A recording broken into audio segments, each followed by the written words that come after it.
Hey, what's going on out there, YouTube? Hey everyone, how's it going? SCL0320. What's up, y'all? Joe Johnson 030 coming at you. Sam and Joe coming at you live with another review. Minutes later. No, we're doing a review on The Flash, y'all. The new episode. Yeah, the new episode tonight was actually pretty interesting. Very interesting. So coming off of last episode, we got the understanding that Barry, he has a huge connection with Joe and with Wells, and they're kind of like the father figures for him. But this one plays on a different kind of level because we get to actually see where Wells lives at. We get to see like parts of his past that are really mysterious. But then more than anything, you get questions on top of questions because we've established that he might be the Reverse Flash or the Yellow Flash, and so it's more to it than just that. I think the first opening was that we were at his house, right? Yeah. And somebody was attacking him. And after he was getting attacked, you start to see him all of a sudden like react. And he moves really fast. So that confirms right there that he has the Speed Force, which is really interesting. But what proceeds from that is talking about him and the accelerator and what happens from that point. What was the strong points, I guess, that you want to talk about in this review, Joe? As far as this episode. Well, actually, I'm getting behind myself, but go ahead. Go ahead. So it's definitely hitting the fan, whether Professor Wells can be openly trusted. This is coming to the forefront with the dynamic, of Caitlin, Cisco, and Barry. Yeah. Like this is probably the first episode his trust has been questioned. Yeah. Or his integrity, his honor has been questioned. And so that's very interesting with this episode. I think that was the strongest point. Okay. The name of this episode is The Sound and Fury. So the synopsis reads, after his encounter with the Rogues, Barry must face off against a new villain, label himself as the Pied Piper. No, not Archie. Stupid. Sorry, that wasn't scripted. But no, all seriousness, you got this guy that he was a protege from Wells, and I forget the actor's name. But he plays an interesting villain in that he's supposed to be smarter than people like Caitlin, people like Cisco, and he dares to be as smart as Wells. But in this episode, what I love so much about it is that you get to see how smart Wells really is.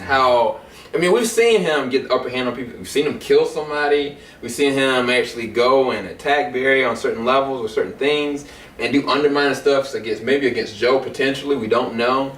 But in this episode, you get to see his cunningness and the willingness where he has to go as far as his intellect. And even by the end of the episode, you still left with question because you don't know what is really going on. It's just theory on top of theory. But one of the other things that's going on in this episode is you get to see a little bit more of Cisco. This is the first episode, in my opinion. This is kind of Cisco's episode. You know what I'm saying? Like, Cisco is a genius. But he's always the goofy one. He's always acting out and stuff like that. But there's a reason behind that. And I think that Wells saw something in him that was even more deeper. And I really appreciate Wells and Cisco's relationship as far as establishing that in this episode. And even more than that, like, Joe doesn't know it, but vibe is all I can say. And yeah, I know that. No, you don't. Yeah. No, he don't. He don't know what I'm talking about, but all I can say is vibe. All you can do is just vibe. But anyway, there's something else going on with Joe. I'm not talking about this Joe. I'm talking about the Joe. Very surrogate father and Iris's dad. I think he really believes there's something really going on with Wells. He doesn't trust him, let alone trust him with his son. And I think that Wells knows that he needs Barry and he wants to do everything he can to push him to be the Flash, but to what end? Whereas Joe is like, look, okay, keep him close.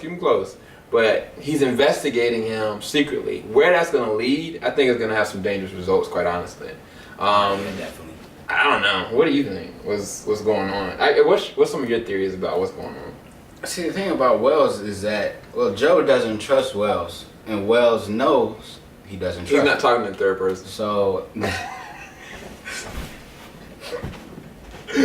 So it's like, you know, I think knowing Wells and just seeing how crafty he is, I think he's gonna suspect himself being investigated. I don't think that.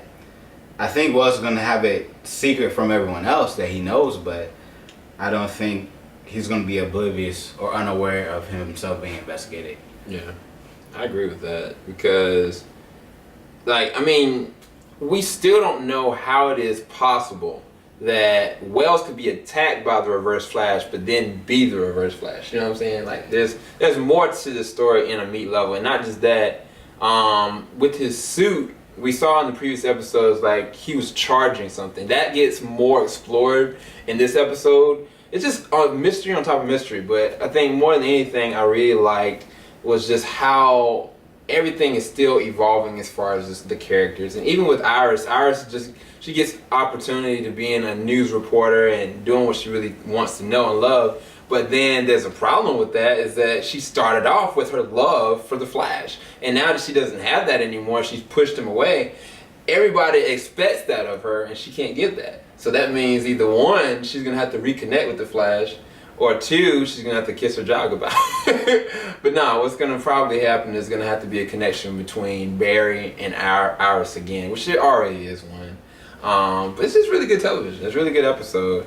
I think that Riley, or I think that's his name. What's his name, Riley? I think that was his name. No, it was Hartley. That plays the Pied Piper.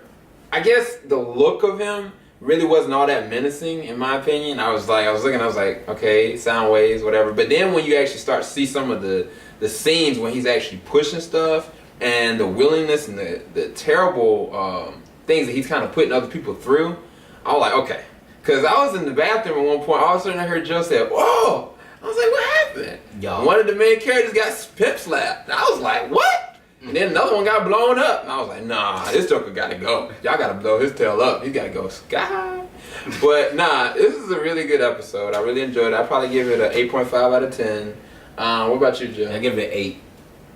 Yeah, solid 8. Solid 8, man. It was definitely worth it. So, I mean, this show just keeps on accelerating. No pun intended. But it's a really good episode. I really enjoyed it. We're just being goofballs tonight. I'm sorry. I gotta go get some cookies or some quarters that somebody gave me. So I'm about to be out. Peace, everybody. Hopefully you enjoyed this. Hopefully you enjoyed this review. Please comment. Leave your likes below. Thanks for subscribing. And y'all have a good one. I'm out like Flash. Woo! Oh, sorry. I'm gonna turn this off.